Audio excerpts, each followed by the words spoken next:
Welcome back to America's Voice Live, where the House is set to vote on a new speaker tomorrow at noon Eastern, with House Judiciary Chair Jim Jordan now the strongest remaining candidate, but with no guarantee he'll win the vote. House Majority Leader Steve Scalise dropped out of the running after securing the Republican nomination because he couldn't establish a clear path to victory. Jordan says he believes he can score the needed 217 votes despite 50 Republican lawmakers signaling in a secret ballot on Friday that they won't support him. Some Republicans, like Alabama Representative Mike Rogers, previously considered trying to make a deal with Democrats. Rogers has now decided to also throw his support behind Jordan, so there is movement. Many other lawmakers still remain undecided. This is a critical time because if there's a war declared against us by Iran, for example, in the unstable Middle East, we can't even declare war back in this situation. A congressional delegation sent to Israel over the weekend was forced to shelter and to wait out airstrikes on Tel Aviv from Hamas rockets. The bipartisan delegation consisted of Senators Chuck Schumer, Mitt Romney, Bill Cassidy, Jackie Rosen, and Mark Kelly. Schumer led the group as the highest-ranking Jewish official in U.S. history and the first Jewish majority leader in the Senate.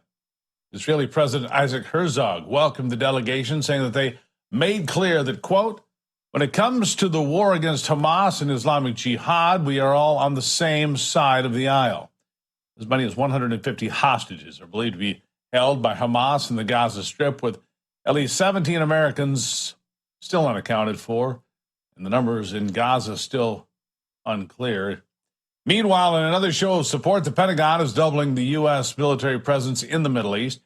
Defense Secretary Lloyd Austin says he is deploying another warship to deter future attacks against American interests. The Air Force is providing additional land-based attack planes to the Persian Gulf region, bringing the total of aerial fighters in the area to more than 100 attack planes. So far, at least 29 Americans dead in the fighting between Israel and Hamas. Washington has not made a plan for boots on the ground, but lawmakers are pushing for transparent intelligence gathering and sharing between Israel and the U.S. to help locate and free the hostages in Gaza. Joe Biden has given a tip to the Taliban. Since the withdrawal of U.S. troops in Afghanistan, the U.S. has donated nearly $2 billion to the Taliban-controlled nation. Think about that. It's something that the Biden officials actually brag about. The head of the U.S. Agency for International Development, Samantha Powers, recently announced that, quote, the United States is the single largest humanitarian donor in Afghanistan, providing nearly $2 billion in humanitarian assistance for Afghans since mid-August 2021, including more than $1.46 billion from USAID. I'm sure the Taliban intends on using those funds for humanitarian purposes only, right? Come on. This, as 20 staff members of a charity organization in the country have been arrested by regional officers for allegedly promoting Christianity, which, of course, is against the Taliban's laws and regulations. The International Assistance Mission has declined to confirm the nationalities of the workers, but one anonymous employee has confirmed that one of the employees was an American being targeted for their religion. Louisiana Attorney General and Republican Jeff Landry will be Louisiana's next governor, having secured more than 50% of the vote in an open primary.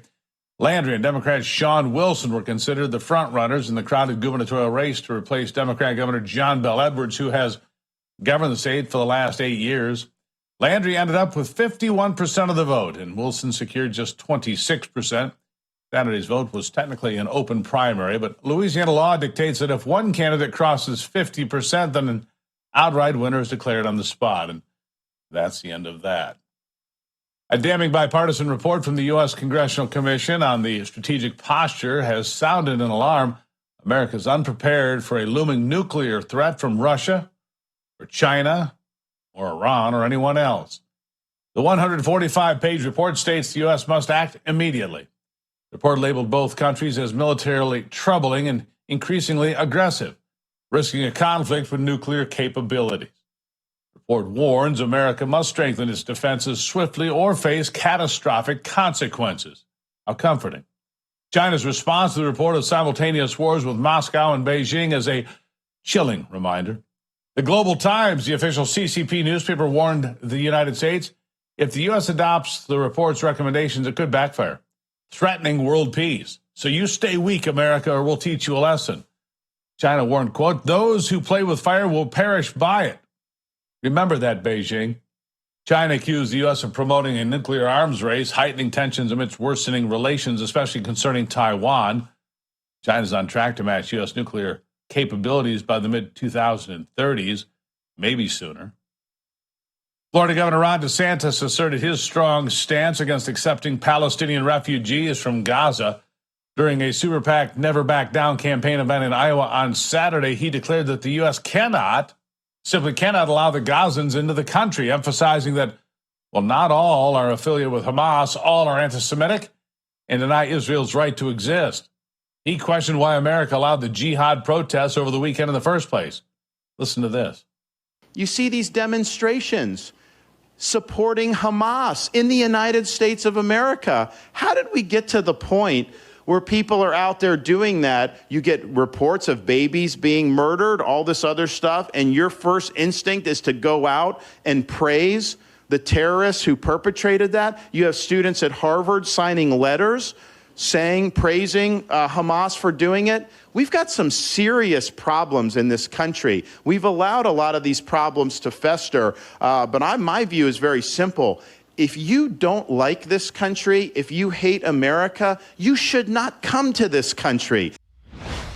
If you hate America, you should go somewhere else. He's right about that. DeSantis called on other Arab nations to take responsibility for the refugees, however many there are. It's a sentiment echoed by fellow Republicans, including presidential Senate candidate Tim Scott and former Governor Asa Hutchinson. DeSantis defended his position, challenging anyone who disagreed. Hamas's terrorist attack on Israel has created another division in the GOP party. I don't really see that anywhere, actually, because I don't see it. No, I don't. Okay. Well, that's weird. We're going to have to take a quick break here and come back to America's Voice Live. I'm Steve Gruber. Don't go anywhere.